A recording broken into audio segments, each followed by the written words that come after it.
कथा सम्झौता लेखक अनु विज्ञाती। बिहे भएको एक हप्ता नपुग्दै उहाँको व्यवहारमा परिवर्तन आउन थाल्यो।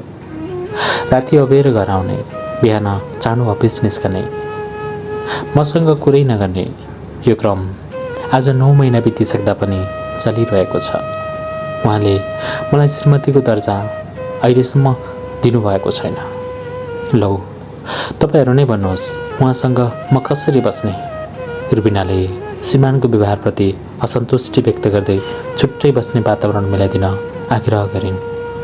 न्यायिक समितिका सदस्यहरू उनका कुरा सुनिरहेका थिए। म भने त्यो दृश्य र स्थान दुवैका लागि नौलो थिए। मेरो हातमा उनीहरूको मिसिल थियो। अझ भनौँ उनीहरूले माग गरेको उनीहरूको भविष्य थियो। रुबिनाको शिकायतपछि प्रवेशको सफाईको पालो आयो। न्यायिक समिति संयोजकले प्रवेशतिर फर्किएर प्रश्न गरे, रुबिनाको कुरा सही हो? प्रवेश बोल्नुभन्दा अघि नै प्रवेशका आफन्तले अनुनय गरे, बुहारी किन यस्तो कुरा गर्छौ? हामीले त तिमीहरूबीच कहिले मनमुटाव भएको थाहा पाएका थिएनौ। हो, बिहे गर्न तिमीले पनि मानेका थिएनौ, प्रवेशले पनि। तर तिम्रो अभिभावक र हाम्रो कुरा मिलेर नै बिहे भएको हो। दुवै राम्रा परिवारका, पढे लेखेका, तिमीहरूको भविष्य सुन्दर हुन्छ भन्ने सोचेर नै हामीले तिमीहरूको बिहे गराइदिएका थियौँ। एकजना पाका व्यक्तिले कुरा राखे। उनी प्रवेशका बुवा रहेछन्। होइन, तिमीहरू त धेरै दिनदेखि एकान्तमा खाकोस गरिरहेको देख्थे। केही महिना अघिदेखि नै बैठक कोठामा भन्दा बढी आफ्नै कोठामा गफिन थालेका थियौ।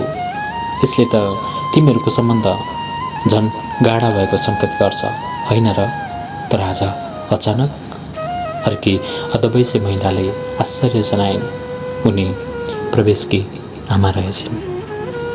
प्रवेशले भने, आफूलाई लागेको आरोपको कुनै खण्डन गरेन, मात्र यति भन्यो, उहाँ मसँग बस्न चाहनुहुन्न भने यसमा किन जबरजस्ती गर्ने?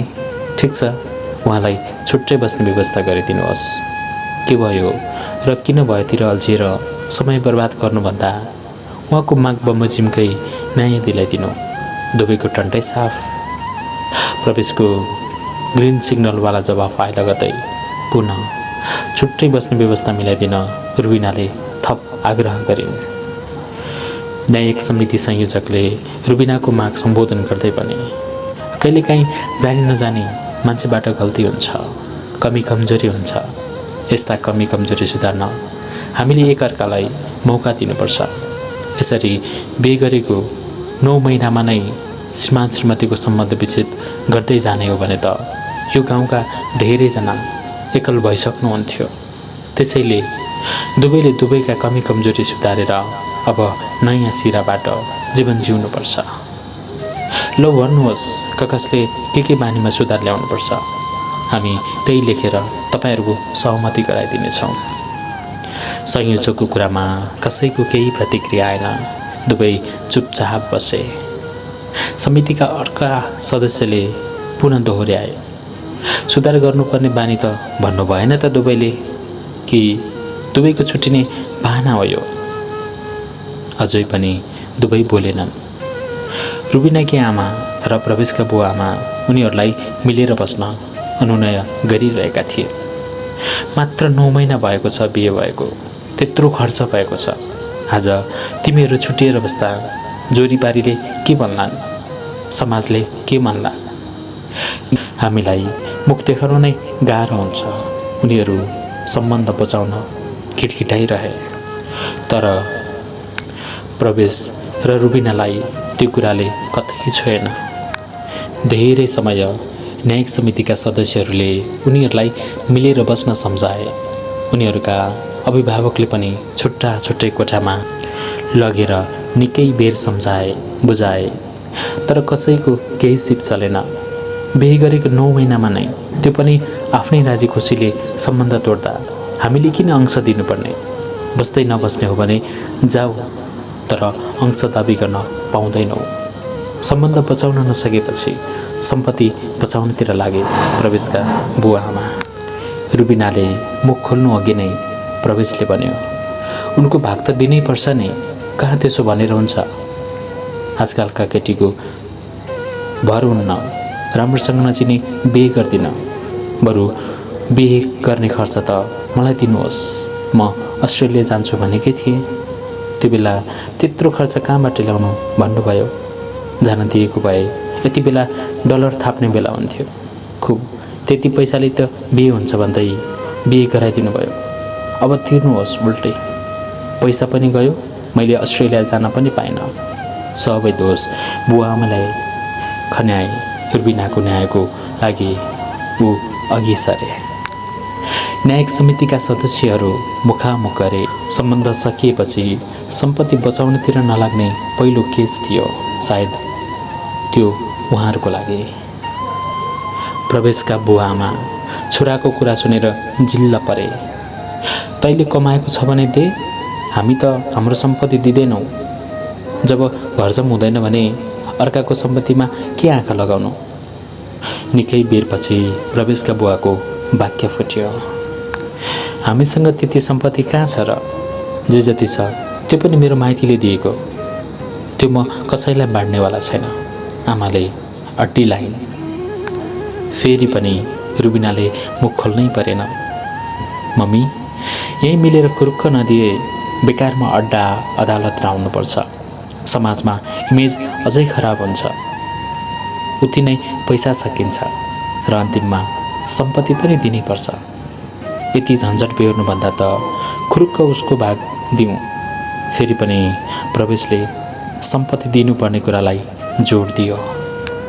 निकै बेरको छलफल र वाद विवाद सकेपछि जायजेथा प्रवेशको भागमा पर्ने सम्पत्ति हिसाब गरियो र फेरि त्यहाँबाट रुबिनालाई आधा दिने र दुवैले अदालतमा गएर सम्बन्ध विच्छेद गर्ने सहमति भयो। प्रवेश र रुबिनाका आमा बुवा न्याउरो मुख लगाएर बाहिरिए। सायद छोराछोरीको मन्जुरी विपरीत विवाह सम्झेर पछुताएका थिए दुवै। विवादको निकास निस्किएपछि न्यायिक समितिका सदस्यहरू पनि बाहिरिए। अब इजलासमा म र उनीहरू मात्रै रह्यौँ। मैले प्रवेश र रुबिनालाई सहमति पत्रमा हस्ताक्षर गर्न बोलाएँ। दुवैजना एकसाथ मेरो छेउमा आए। जबरजस्ती बाँधिएको दाम्लो चुडाएर भाग्न सफल भए चाहिँ उनीहरूको आँखामा जितको चमक छल्किएको थियो। दुवै निकै खुसी देखिन्थे। हस्ताक्षर गर्ने काम सकिएपछि दुवैले पल्याक पुलुक यताउता हेरे। कोही नदेखेपछि सायद उनीहरूलाई खुसी चाट्न मन लाग्यो। प्रवेशले हात मुड्की पार्दै रुबिनातिर लग्यो। रुबिनाले पनि उसै गरे। त्यो सौहार्दपूर्ण छुटाइ र छुट्नुको खुसीमा उनीहरूले चेस गरेको देख्दा म छक्क परेँ। अब जाँदा हुन्छ, मैले उनीहरूलाई बिदा गरेँ। निस्कनु अघि प्रवेशले रुबिनातिर फर्केर भन्यो, प्लान सक्सेस भयो। अब डिल अनुसार तपाईँले पाएको सम्पत्तिबाट मेरो हिस्सा चाँडै दिनु पर्यो। जति सक्दो चाँडो म उनलाई लिएर अस्ट्रेलिया जानेछु। रुबिनाले हुन्छको भावमा टाउको हल्लाउँदै भनिन्, मेरो त झन् जापानको लागि भिसा नै आइसकेको छ, खालि पैसाको अभावले प्रोसेस अगाडि नबढाएको। आफू त गएर सेटल भएर उसलाई तान्नु छ।